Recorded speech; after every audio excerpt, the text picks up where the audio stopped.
Aitäh ja tere hommikust minu poolt. 6 aastat tagasi Töötukassa uuris inimesi, kes on põhiharidusega ja ei ole osalenud ümberõppes või täiendõppes. Miks? Sest nad olid aastaid pakkunud võimalust ümber õppida, kraadi omandada. Õppe oli tasuta, transpordikulud kaeti, lõpuks oli stipendium, aga keda ei olnud, olid sobiva profiiliga õppijaid. Miks? Sest vaatamata sellele, et avalikud kampaaniad ja kõik ütlesid, jaa, tule õppima, ümberõppe, tasuta õppe, õpi uut, siis need inimesed, kellele see suunatud oli, nemad ei saanud aru, et nad on õppijad. Sest neil oli koolis öeldud, tead, see õppimine ei ole sinu jaoks, ega sinu pea ei võta. Ja seega see pingutus läks mööda nendest inimestest, sest vaatamata sellele, et võib-olla minule või sinule tundub loogiline, et no muidugi, õppimine, see on ju selline tavapärane asi, me räägime elukestvast õppest, see kehtib kõigi kohta. Aga kõik inimesed ei näe seda niimoodi. Ja siis paar aastat hiljem oli kampaania lähisuhtevägivalla ohvritele, minust see musta kollase kirju kampaania, Margo võib-olla mäletab ja osa arutelu oli, et kas seda pandi tähele. Ja selgus, et mitte kõik inimesed, kellele see tegelikult mõeldud oli, kellel oli seda numbrit vaja, et endast märku anda, et abi küsida, ei saanud aru, et see on neile suunatud. Sest ka see, keda meie näeme ohvrina, ise ei pruugi aru saada, et ta on ohver. Ja nüüd me jõuame siis tänase teemani. Nii et vaatamata sellele, et inimesel on põhikooli diplom taskus, ta ei näe ennast hariduse omandaja või õppijana tulevikus.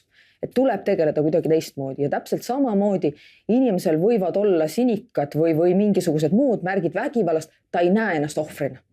Sellepärast, et ta on kasvanud üles, võib-olla vägivaldses kodus, see on see, mida ta kogu aeg on kõrvalt näinud, võib-olla ei taha endale tunnistada, võib-olla ongi see midagi saanud normaalsuseks, mis meie jaoks ei ole normaalsus ja siis on väga tähtis, et keegi kõrvalt ka peegeldaks, et oot, küsiks küsimusi, annaks märku, suunaks abi otsima või küsima, vähemalt enda elu kohta küsimusi esitama.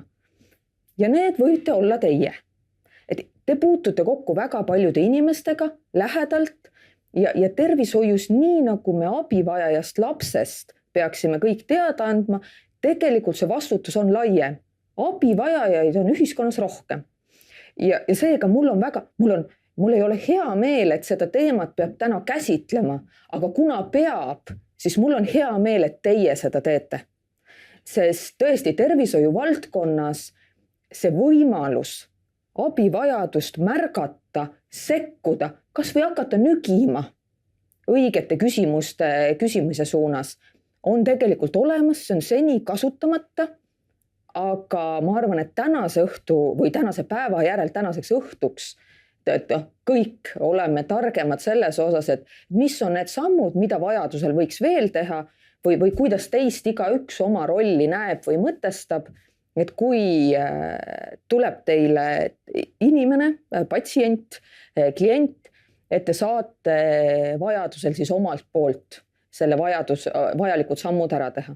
Me ei räägi siin nõustamisest või spetsiifilisest abist, aga sellest, et kui inimene ise ei saa aru, et mida võiks teha või et tema olukorras võib-olla oleks vaja tuge, otsida väljapääsu või näidata, et see väljapääs on olemas.